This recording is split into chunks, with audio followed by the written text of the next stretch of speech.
Hello dear student, welcome back to my channel S study. आज आम पंचम श्रेणी आम विचित्र विश्व आम चतुर्पार्श्व च पृथ्वी फास्ट विषयटी को आलोचना करवा। चलतु डेरी न करी वीडियोटी को स्टार्ट करवा। तार संपूर्ण विषय को पढ़ा सहित क्वेश्चन आंसर करवा। वीडियोटी आरंभ करने पूर्व आपण चैनल को लाइक शेयर सब्सक्राइब करूँ। पाखे बेल आइकन को प्रेस कर दिंतु। वीडियोटी को कंटिन्यू करने चलतु स्टार्ट करवा। देख पिले फास्ट विषय ना हूँ जल ही जीवन। पिले देख ये ऊपर चित्रटा को देख के हाथी पानी पीऊँ, हरिण है समस्ते पानी पीऊँच। पानी न पीले तुम बंची पार कि ना, पानी न पीले तुम्हें बंची पार ना। जल ही जीवन। देख फास्ट कौन लिखाई, वर्षा हेउथाए गुड्डू झरका पाखक दौड़ीगला जोठारे काच उपर छोट छोट वर्षा टपा खसी पड़ुथिबार ज्योति पूर्वर थिला। ज्योति जाकि देखुला, तापर गुड्डू दौड़ीगला।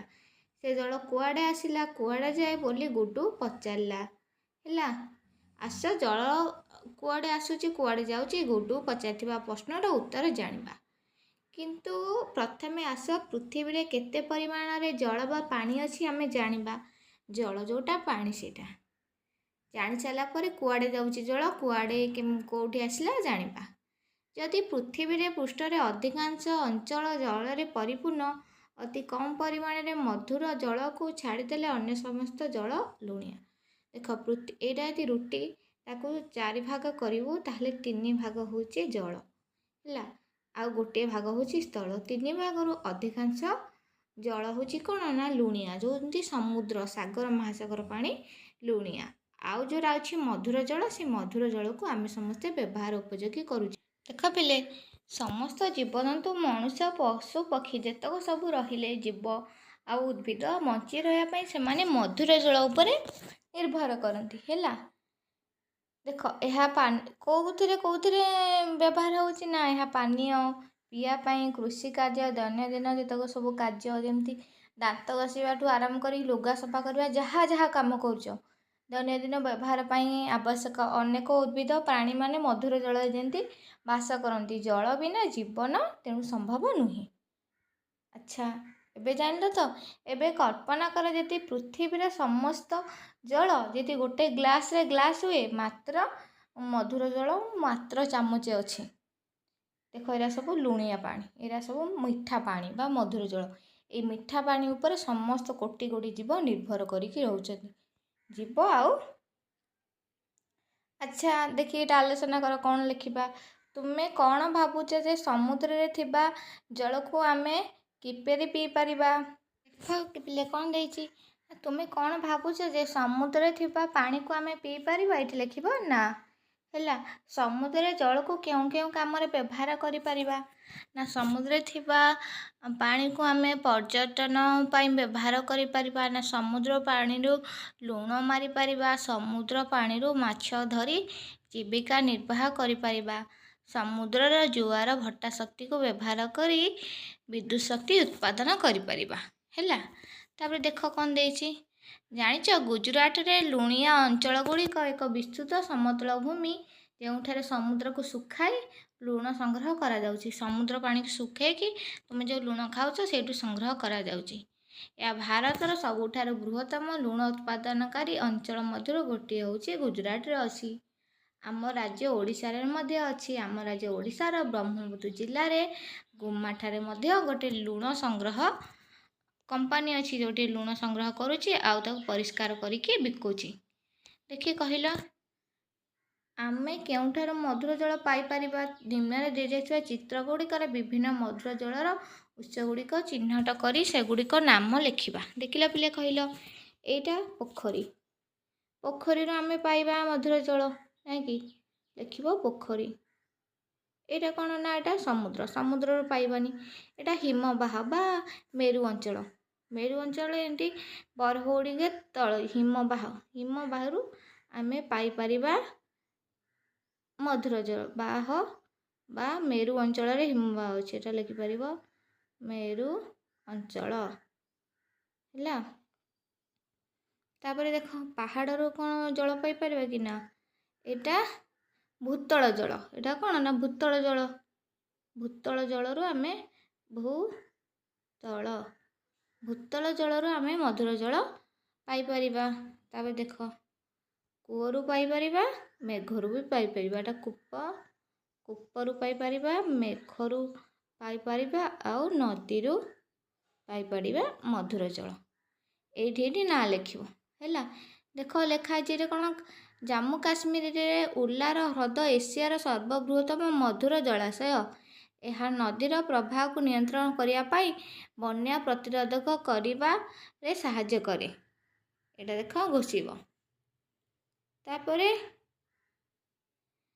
ज्योति कौतूहल कहला चले वायुर कौन जल अच्छी बरफ जलर की रूप जानिबा। ताले जलर विभिन्न रूप अच्छी रूप व अवस्था रही।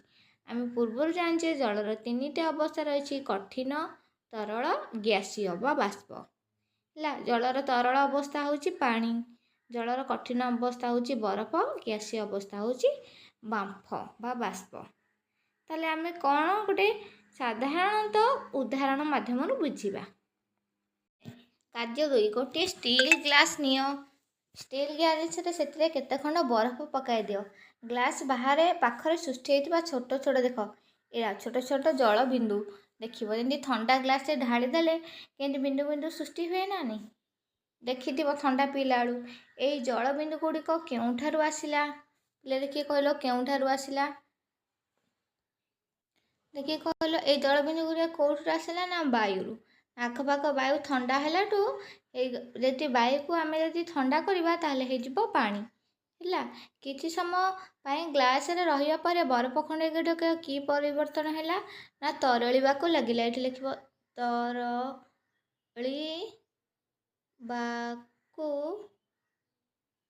लगिला है लिखोटी लगिला है। जदि आम जल को गरम करवा तेरे कौन हम ना जल को गरम कले आम समस्त जाने बाष्प हम। यहाँ बाष्प हो नहीं देख उपरोक्त कार्य तुम्हें जलर केउं केउं अवस्था देखिला ना आम जलर 3टी अवस्था देखिले गोटे हूँ कठिन तरल आ गोटे हूँ कौन ना गैसीय जलर 3टी अवस्था।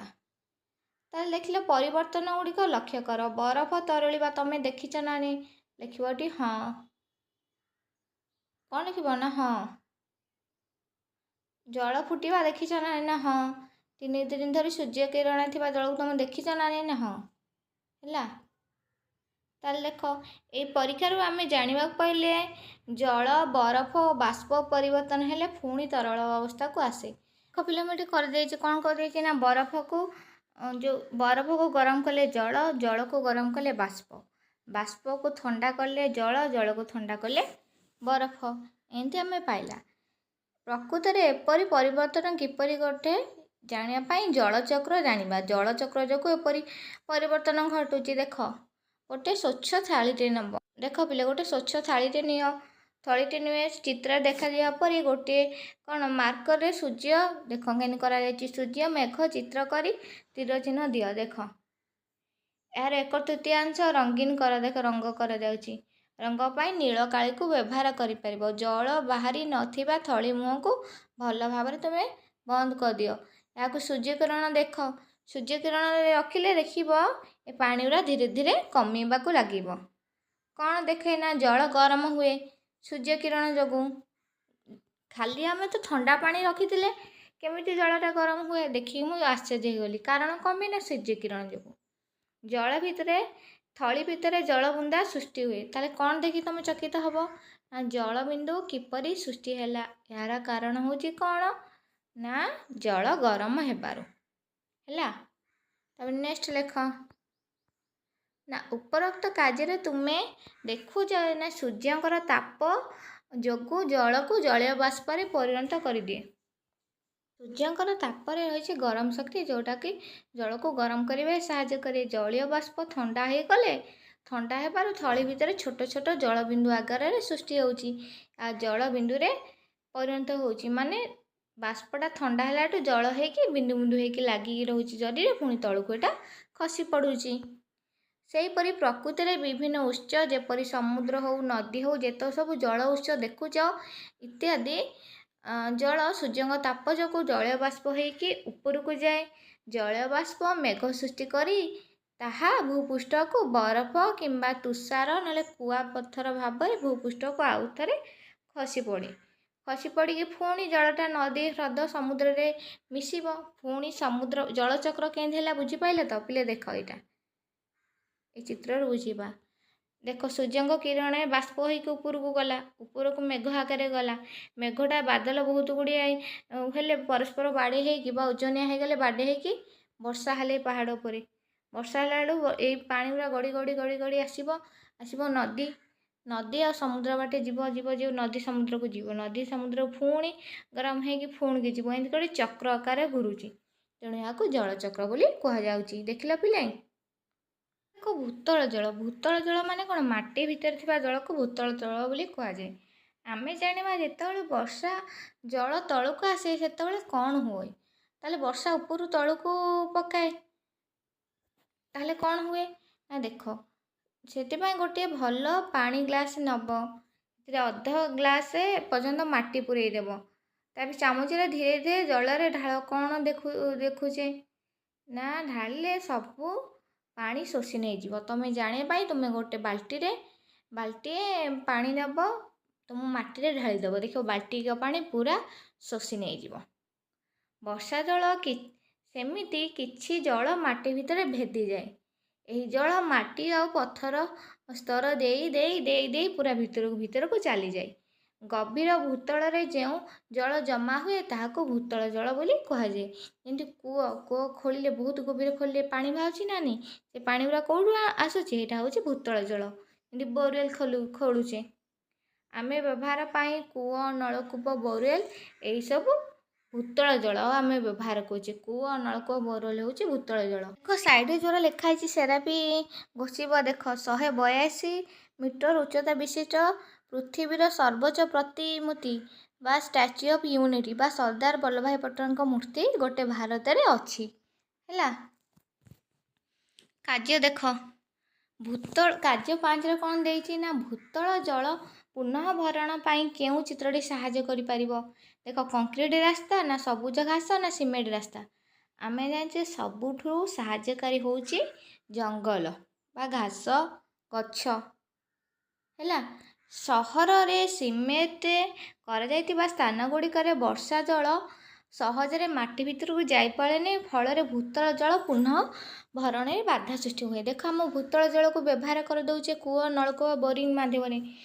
ତାକୁ ପୁନଃ ଭରଣ ନ କରିବା ତାହେଲେ ସରିଯିବ। ସହରମାନଙ୍କରେ ଦେଖ ସବୁଆଡ଼େ ରାସ୍ତାଘାଟ, ଛାତଠୁ ଆରମ୍ଭ କରିକି ଯେଉଁ ଦୁଆର ସହ ବି ସିମେଣ୍ଟ ରାସ୍ତା କରିଦେଉଛନ୍ତି।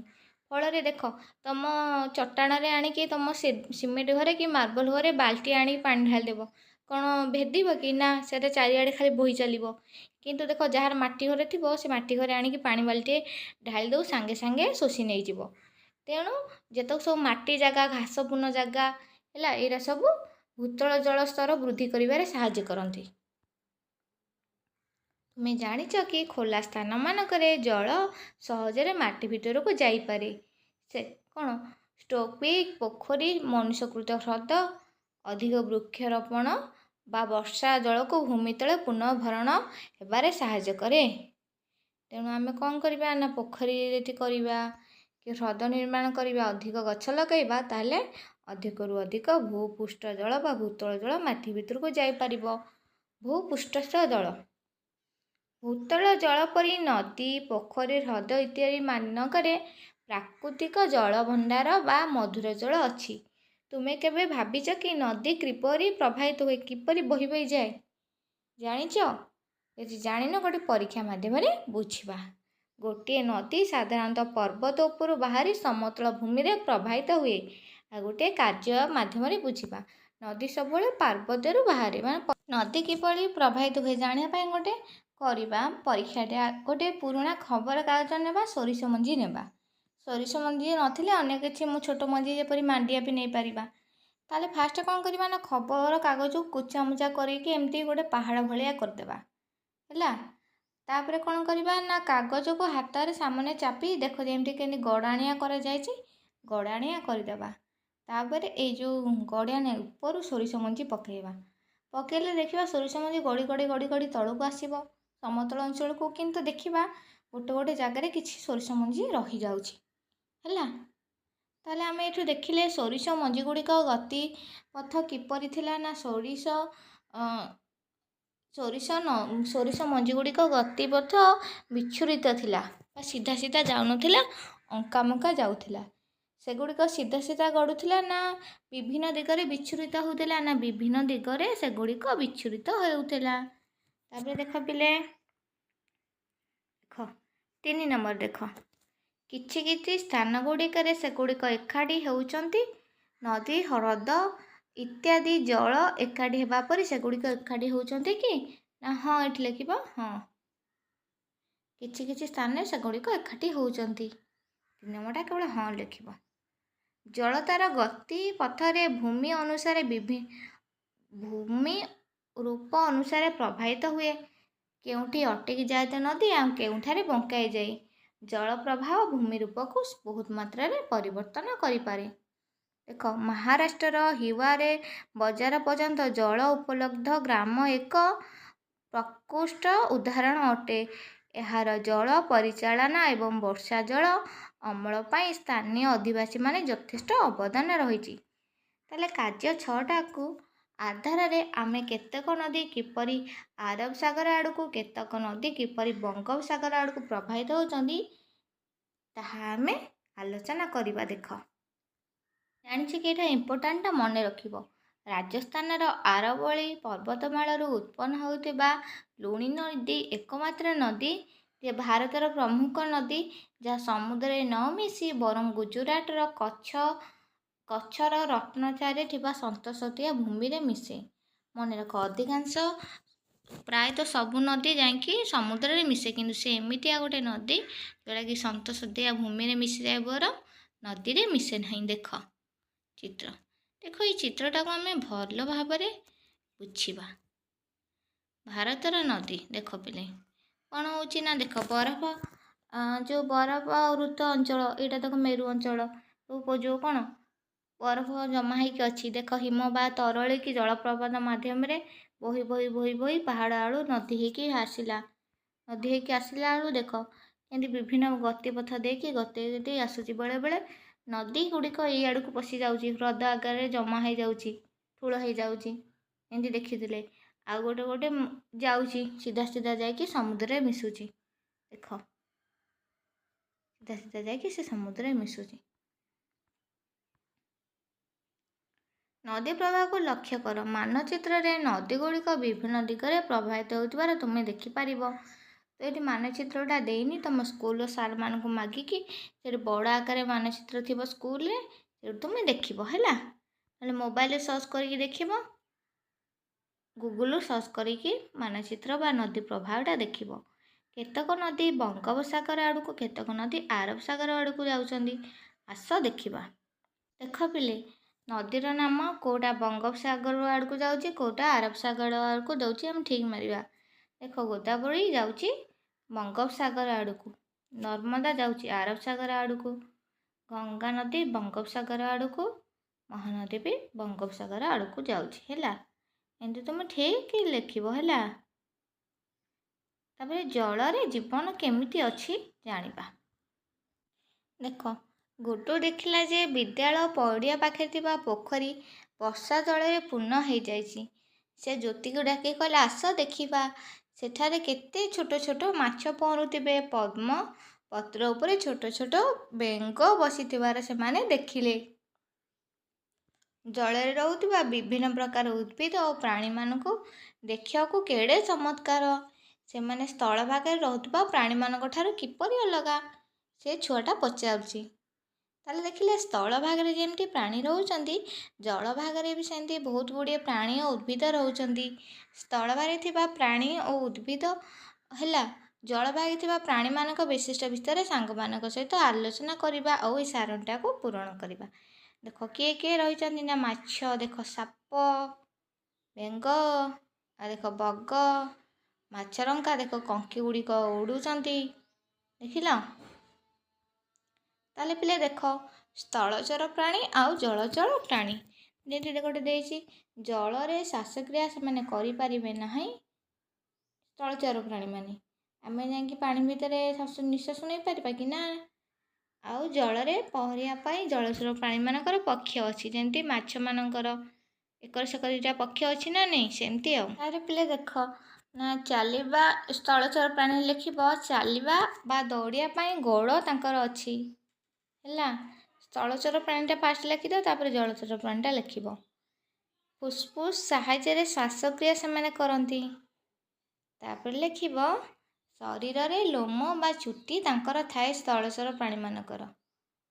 ଶରୀର ଓଜନ ସମ୍ଭାଳିବା ପାଇଁ ସେମାନଙ୍କର ଶକ୍ତ ହାଡ଼ ଥାଏ, ଯେମିତି ଆମମାନଙ୍କର ଗୋଡ଼ରେ ହାଡ଼ ଅଛି, ତେଣୁ ଆମେ ଠିଆ ହେଇପାରୁଛେ ନା ନି। ସ୍ଥଳ ଭାଗରେ ସେମାନେ ବାସ କରନ୍ତି। ଜଳଚର ପ୍ରାଣୀ ଲେଖ ପିଲେ ଗତି କରିବା ପାଇଁ ସେମାନଙ୍କର ଲାଞ୍ଜ ଅଛି। ଗାଲିସି କିମ୍ବା ଚର୍ମ ସାହାଯ୍ୟରେ ସେମାନେ ଶ୍ୱାସକ୍ରିୟା ନିଅନ୍ତି।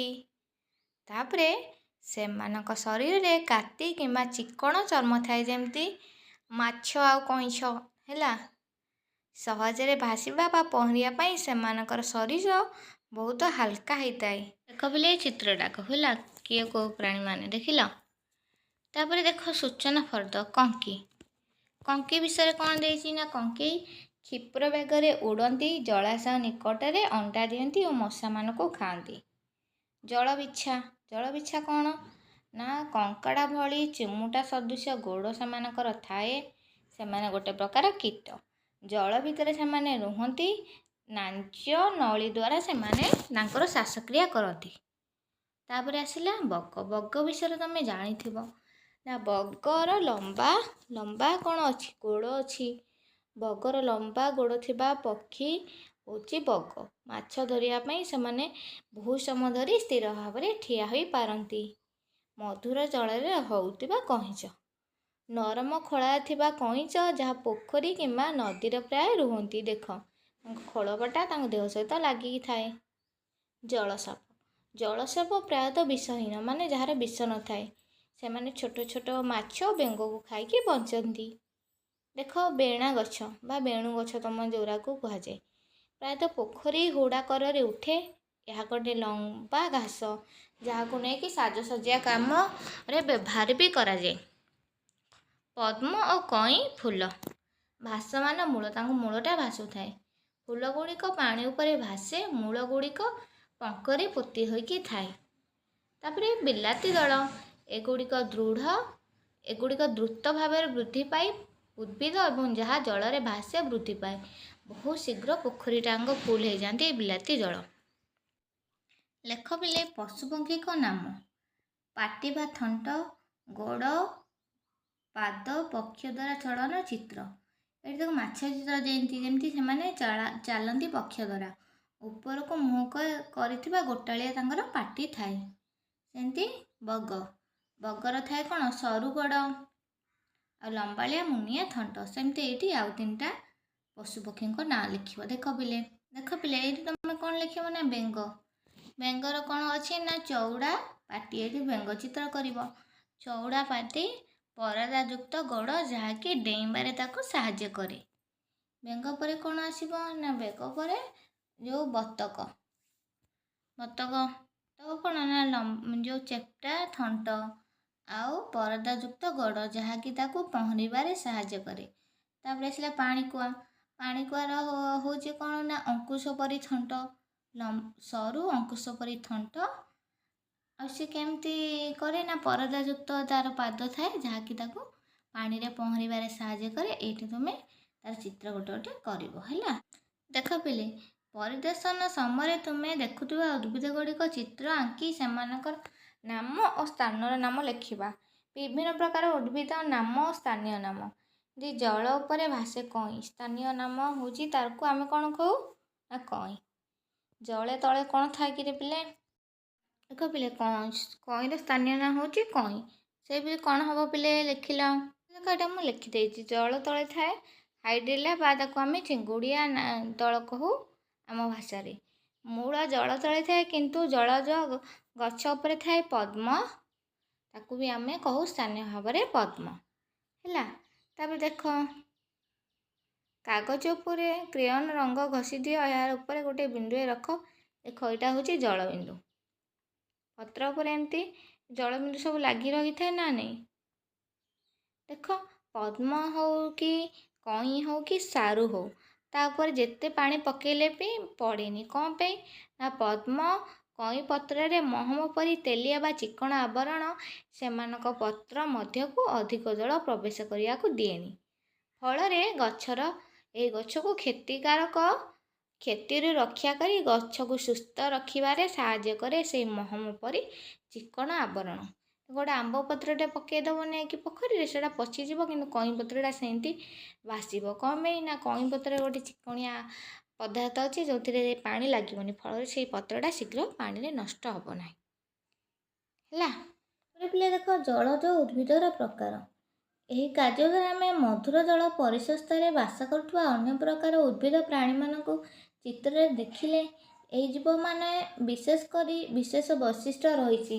ଯେମିତି ମାଛର ପକ୍ଷ ଲାଞ୍ଜ ରହିଛି, ସାପର ସେମିତି ରହିଛି, ବଗର ସେମିତି ଲମ୍ବା ଗୋଡ଼ ରହିଛି। ଯେପରି ଭାସମାନ ପତ୍ର, ପକ୍ଷ, ଲମ୍ବା ମୂଳ, ଯେମିତି ପଦ୍ମର ଗୋଟେ ଲମ୍ବା ମୂଳ ଅଛି ଯେଉଁଟା ପଙ୍କ ଭିତରେ ପୋତି ହେଇଯାଇଛି, ତା ଉପରେ ଜଳ ଉପରେ ପତ୍ରଟା ଭାସୁଛି। ସେମାନଙ୍କୁ ଜଳରେ ବଞ୍ଚି ରହିବା ପାଇଁ ଓ ବଢ଼ିବା ପାଇଁ ସାହାଯ୍ୟ କରନ୍ତି। ପୃଥିବୀରେ ଜୀବନ ଧାରଣ ପାଇଁ ମଧୁର ଜଳର କେତେ ଯେ ଗୁରୁତ୍ୱପୂର୍ଣ୍ଣ ଏଥିରୁ ଆମେ ଜାଣିଲେ ମଧୁର ଜଳର କେତେ ଆବଶ୍ୟକତା ରହିଛି। ଏ ପାଠରୁ ଆମେ ଶିଖିଲେ ଯେ ଜଳ ବିଭିନ୍ନ ଅବସ୍ଥାରେ ରହିଛି। କଠିନ ଅବସ୍ଥା, ଆଉ କ'ଣ ତରଳ ଅବସ୍ଥା, ଗ୍ୟାସୀୟ ଅବସ୍ଥା ବା ବରଫ ଜଳ ବାଷ୍ପ। ଜଳଚକ୍ର ମାଧ୍ୟମରେ ବାୟୁ, ସ୍ଥଳ ଓ ଆକାଶରେ ଜଳ ତାର ବିଭିନ୍ନ ଅବସ୍ଥାରେ ପରିବର୍ତ୍ତନ କରି ଗତି କରିପାରେ। ଆମେ ମଧ୍ୟ ଅନୁସନ୍ଧାନ କଲୁ ଯେ ଜଳଚର ଉଦ୍ଭିଦ ଓ ପ୍ରାଣୀମାନେ ଜଳ ଭିତରେ ଏବଂ ଜଳ ଚାରିପାଖରେ ରୁହନ୍ତି। ଜଳ ଭିତରେ କିଛି ପ୍ରାଣୀ ରୁହନ୍ତି, ଆଉ ଜଳ ଚାରିପଟେ ବି କିଛି ପ୍ରାଣୀ ରୁହନ୍ତି। ଏଇଠି ପିଲେ ବିଷୟଟି ସରିଯାଇଛି। ଆଶା କରୁଛି ନିଶ୍ଚିତ ଭାବରେ ବିଷୟଟି ତୁମେ ବୁଝି ପାରିଥିବ। ଦେଖ ପିଲେ, ଆସ ଚିନ୍ତା କରିବା ବା ଏଇଟାକୁ ଅଭ୍ୟାସ କାର୍ଯ୍ୟ ହେଲା। 1 ନମ୍ବର ସ୍ତମ୍ଭ ବେଳନ କରିବା ବା ମିଳେଇବା। ଦେଖ ମହାସାଗର ଜଳ, ତୁଷାର ବାଷ୍ପ, ବର୍ଷା ଜଳ। ଜଳ କଠିନ ଅବସ୍ଥା, ଜଳର ଗ୍ୟାସୀୟ ଅବସ୍ଥା, ପାନୀୟ ଯୋଗ୍ୟ ନୁହେଁ, ମଧୁର ଜଳ। ତାହେଲେ କ'ଣ ହେବ? ନା ମହାସାଗର ଜଳ ହେଉଛି ଆମେ ପିଇପାରିବା କି? ନା, ପାନୀୟ ଯୋଗ୍ୟ ନୁହେଁ। ତୁଷାର ବା ବରଫଟା ହେଉଛି ଜଳର କଠିନ ଅବସ୍ଥା। ବାଷ୍ପ ହେଉଛି ଜଳର ଗ୍ୟାସୀୟ ଅବସ୍ଥା। ବର୍ଷା ଜଳଟା ହେଉଛି ମଧୁର ଜଳ। ଏହିପରି ତୁମେ ଟାଣିବ। ଦେଖ 2 ନମ୍ବର ପ୍ରଶ୍ନଟା ହେଲା। ପୃଥିବୀର ଅଧିକାଂଶ ଜଳ ପାନୀୟ କିମ୍ବା କୃଷି କାର୍ଯ୍ୟ ପାଇଁ ଉପଯୁକ୍ତ ନୁହେଁ, କାହିଁକି? ଦେଖ ପିଲେ, ପୃଥିବୀରେ ପାଖାପାଖି 97% ଜଳ ରହିଛି ସମୁଦ୍ର ଓ ମହାସାଗରରେ। ଏହା ଜଳ ଅତ୍ୟଧିକ ଲୁଣିଆ ବା ଖାରିଆ ହେଇଥିବାରୁ ଏହାକୁ ଆମେ ସିଧାସଳଖ ପିଇବା ପାଇଁ ବ୍ୟବହାର କରିପାରିବା ନାହିଁ। କୃଷି କାର୍ଯ୍ୟରେ ଏହି ଜଳ ବ୍ୟବହାର କଲେ ମୃତ୍ତିକାର ଉର୍ବରତା ନଷ୍ଟ ହୁଏ ଏବଂ ଗଛ ମରିଯାଏ। ତେଣୁ ଏହି ବିଶାଳ ଜଳରାଶି ସତ୍ତ୍ୱେ ଆମେ ଏହାକୁ ବ୍ୟବହାର କରିପାରୁନାହେଁ। ଦେଖ ପିଲେ, ନା ଜଳାଶୟ ନିକଟରେ ବହୁତ ସଂଖ୍ୟକ ଜୀବ କାହିଁକି ବାସ କରନ୍ତି? 3 ନମ୍ବରଟା ଦେଖ।